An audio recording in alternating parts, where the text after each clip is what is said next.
Amerika Birleşik Devletleri ve Trump ekibinin politikaları belirleyici önemde. Yani dünyanın genelinde, sadece işte Batı Asya dediğimiz bölgede değil, dünyanın genelinde bu süreç derinleşiyor ve kendine yeni anlamlar buluyor diyebiliriz. Haritalar örneğin yeniden şekilleniyor. Bu normal, yani bu Üçüncü Dünya Savaşı dediğimiz şey çünkü bir yeniden paylaşım savaşı aynı zamanda. Ancak hani bugün karşımıza çıkan tabloyu mutlak olarak düşünmeyelim. Ya da anlaşmaları da mutlak olarak düşünmeyelim. Şu anki uzlaşılar ya da şekillenen tablo kalıcı olacak, kalıcı olacağı varsayım üzerinden hareket etmeyelim. Bu ancak hani diyelim ki belli bir süre için yapılan anlaşmaların ya da işte varılan konsensusların ya da statükoların belli bir süre için kalıcılığı olabilir. Savaşın aktörü olan güçler kendine göre yeni hamleler yaparak bu süreci kendi lehine çevirmeye çalışıyor. Burada ana aktör yalnız, hani savaşın ana aktörü hala Amerika Birleşik Devletleri ve süreci yönlendirir. İkinci Dünya Savaşı sonrası şekillenmiş zemini ortadan kaldırıyor. Yeniden kendine göre şekillendirmeye çalışıyor. İran'ın yani tehdit altında olmasının nedeni kesinlikle İran'ın işte insan hakları ihlalleri, işte katliamlar yapıyor olması ya da başka şeyler yapıyor olması değil. Şah döneminde de vardı bu. İran o zaman Şah döneminde ABD ve İsrail'in kuklasıydı. Hiçbir problem çıkmıyordu. Yani sonuçta o dönemde de katliamlar, işkencelerin haddi hesabı yoktu. Şimdi bu gelinen durumda özetle ne yapmaya çalışıyor Trump yönetimi? Tıpkı Venezuela'da olduğu gibi, yani Maduro'nun kaçırılması olayında olduğu gibi masrafsız bir biçimde İran'la anlaşmaya çalışıyor. Yani İran'la anlaşmanın kapsamı nedir? İran'daki liderliği kendi yanına çekmeye çalışıyor. Ve hani burada tabii pazarlık masasında olan şeyler, hani nükleer silah, işte balistik füzeler ya da İran'ın desteklediği bir takım vekil güçlere desteğin sonlandırılması gibi meseleler elbette hani önemli Amerika açısından, ama asıl olarak belirleyici olan İran'daki yönetimin masrafsız bir biçimde Amerika'ya uyumlu bir yönetim olarak değişmesi. İran'daki asıl istediği e, yani bu doğrultuda sinyaller de vardı. Pezeshkian, Cumhurbaşkanı Pezeshkian, İran Cumhurbaşkanı Pezeshkian'ın temsil ettiği sermaye kesimleriyle uzlaşmakta. Onlar da istiyorlar. Çünkü İran ekonomisi yürümüyor ve bu sermaye kesimleri de kaybediyorlar özellikle. Yalnız İran'ın yanıtı, işte bu mandaki görüşmelerden sonra İran'ın yanıtı içeride bu kesimlere yönelik operasyon yapmak. Ve yani bu tür bir uzlaşma olasılığının, yani daha doğrusu o kesimlerle uzlaşma olasılığının önünü kapattı. Yani Trump'la bir uzlaşma olacaksa kendileri, yani Molla rejimi, şu andaki asıl iktidarda olanların uzlaşmasını tercih ediyor. Yani İran İran'ın da yani bir savaşı tercih ettiğini söyleyemeyiz. Ancak hani şimdi burada bir İsrail faktörü var. İsrail kesinlikle bu durumdan rahatsız oldu. Yani uzlaşma olasılığında. Ancak hani şunu söyleyelim. Yani bu bile bir uzlaşma olsa dahi burada geçici bir uzlaşma olur. Yani İran'daki yönetim değişmediği takdirde Amerika politikaları da ısrarlı olacaktır. Yani şimdi bu tek boyutlu bir politika değil zaten. Hani bu politikanın Üçüncü Dünya Savaşı'nda önemli kritik bir yeri var. Çin'i birçok anlamda yenilgiye doğru sürüklemenin aracı olur. Eğer İran'da şey olursa, İran'da bir rejim değişikliği olursa, hani Çin bunu hiç kaldıramaz ya da şey düşünmüyorum da hani alternatif politikalar üretme olanakları var ama büyük bir darbe olur. Yani İran rejiminin Amerikan kontrolüne geçmesi. Şimdi kuzeyden şu anda İran kuşatılmış vaziyette. Ermenistan ve Azerbaycan Amerika'nın daha fazla angajmanına girdi. Daha fazla kontrolüne girdi. Rusya'nın pozisyonu da burada Amerika ile uzlaşma yönünde.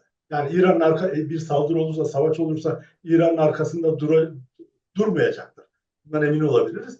Yani çünkü özellikle Rusya için asıl mesele Ukrayna meselesi ve Amerika ile buradan yani bu Ukrayna meselesi üzerinden genel olarak bir uzlaşma arayışındalar, yani Trump'la. Ve yani şöyle şeylerden bahsediliyor. İşte 12 trilyon dolarlık, daha önce de yani en azından benim tahmin ettiğim bir şeydi. 12 trilyon dolarlık bir anlaşma olasılığından bunu Rusya topraklarındaki ekonomik kaynakların, yeraltı kaynaklarının da Amerikan sermayesi açılmasından bahsediyor. Bu tırnak içinde de olsa iki taraf için de kazan kazan politikasının bir şey olur. Üçüncü Dünya Savaşı açısından da kritik bir gelişme olur. Yani Çin yalnız bırakılmış olur. Soğuk Savaş dönemindekinin tersine bir gelişme. Hani şu an Irak, daha doğrusu Orta Doğu'nun genelinde, özellikle de Irak ve Suriye'deki gelişmelerin hani İran'la bağlantılı olduğundan emin olabiliriz. Bu çok berrak bir şey. Şimdi en son haberlerde okuduk işte. Saddam'ın kızı Jolani ile buluşmuş ve bir takım yeni anlaşma, daha doğrusu yeni projelerden bahsediyor. Bunun özeti daha önceden işaretleri vardı. Savaşı Irak topraklarına, Irak'ın kuzeyine, yani Güney Kürdistan'a diyelim özetle, buraya yıkarak giderek burada aslında yeniden Orta Doğu'da ta baştaki 2011'deki proje DAEŞ bir anlamda yeniden kurulmuş oluyor. Aslında başka bir kimlik altında olabilir.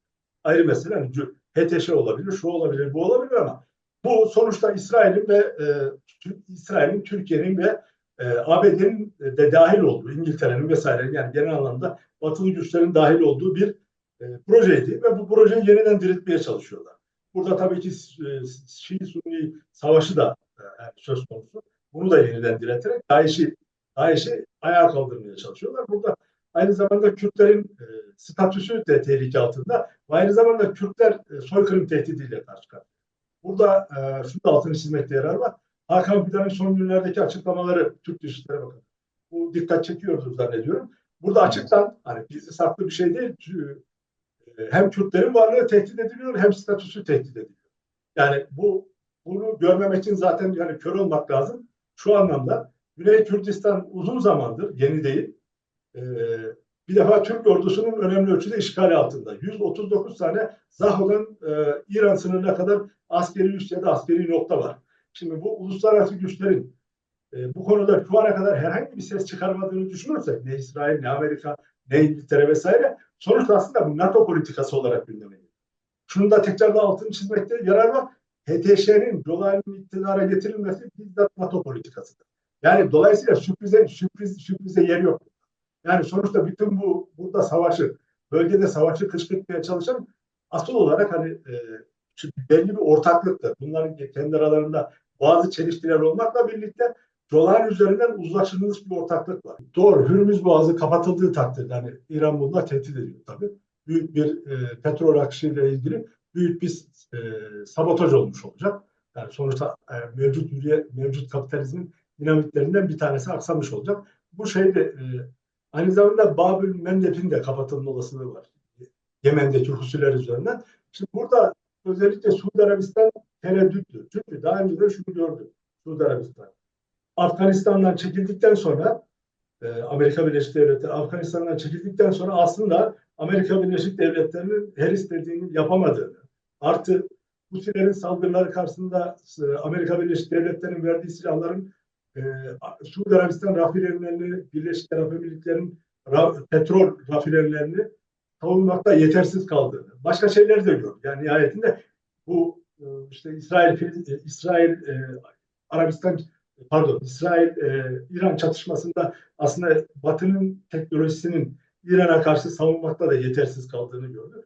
Dolayısıyla bir de başka şeyler de var tabii. Çin'in politikaları, İran'ın Suudi Arabistan'la yakınlaşma çalışma politikaları bunlar bir sürü tereddüt yaratıyor. Bir de Birleşik Arap Emirlikleri'nin özellikle Birleşik Arap Emirlikleri'nin Amerika ve İsrail tarafından desteklenmesi, bölgede Suudi Arabistan'a karşı rakip olması Suudi Arabistan'ın farklı arayışlar itiyor. Burada Türkiye ile işte Mısır'la yakınlaşma, Pakistan'la yakınlaşma arayışı bunun üzerinden kurulur. Dolayısıyla şöyle bir şey söyleyelim. Hani Amerika da kendine göre bir denklem kurmaya çalışıyor. İran'da, işte Suudi Arabistan'da, Türkiye'de tabii bu arada. Ancak bu denklemlerin yani gerçek hayatta karşılık bulma olasılığı zayıf. Zaten bunların şöyle söyleyeyim, yaptıkları hesaplar tamamı yönetimler üzerine. Yani halklar üzerine halkları nesneleştirerek hesap yapıyor. Bu da bizim bir başka boyuta geçmemiz lazım. Şu devletin yani yönetimi bunu ne yapar yapmazdan öte burada halkların hani dinamizmini harekete geçirerek asıl olarak savaşa karşı çıkan bir cephe oluşturmak gerekiyor. Hani barışı savunmak bizim görevimiz olmalı. Daha doğrusu bu savaşı durdurmak ve yeni bir dünya yaratma mücadelesi vermek. Çünkü başka türlü yani egemenlerin oyunları içerisinden çıkış yok. Egemenlerin oyunları gayet de bize aslında kölelik görevi.